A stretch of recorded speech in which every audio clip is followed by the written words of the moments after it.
गाना मेरे लिए पेशा नहीं, यह मेरी सांस है, और जिस दिन मैं गाना बंद कर दूं, समझ लेना उस दिन मैं नहीं रही। दोस्तों, ये शब्द है सुर सम्राज्ञी और कला की दुनिया की बेताज बादशाह रही स्वर्गीय आशा भोसले की।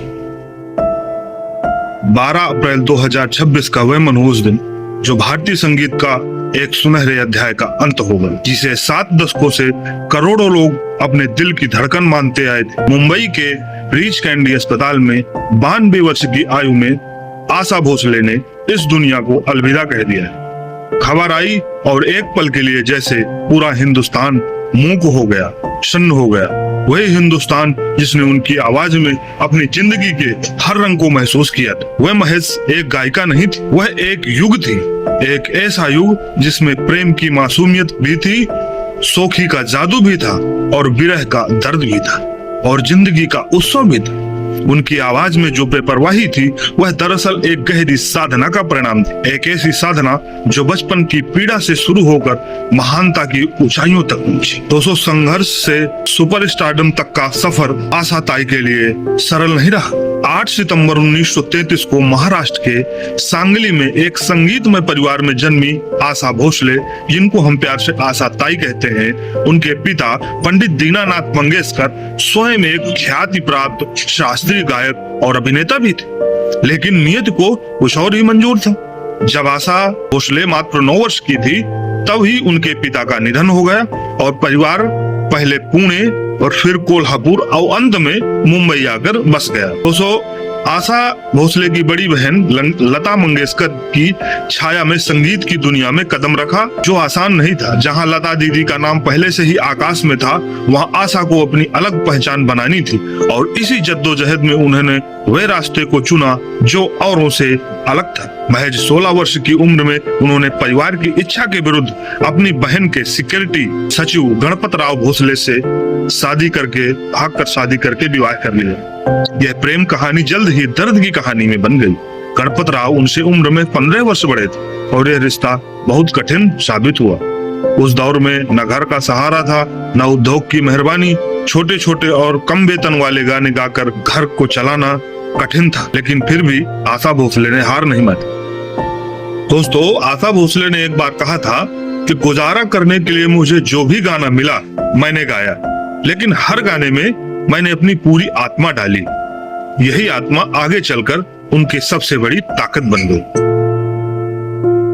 दोस्तों, आशा जी ने कहा था कि मैंने संघर्ष को अपनी तालीम समझा और हर दर्द ने मुझे एक नया सुर सिखाया।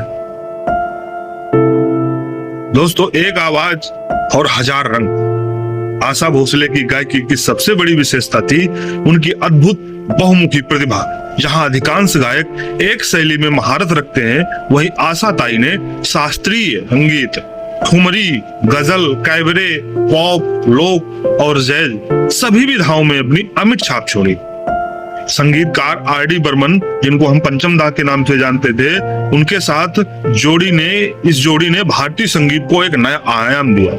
तीसरी मंजिल से शुरू हुई यह साझेदारी संगीत इतिहास में स्वर्णिम अक्षरों में लिखी गई।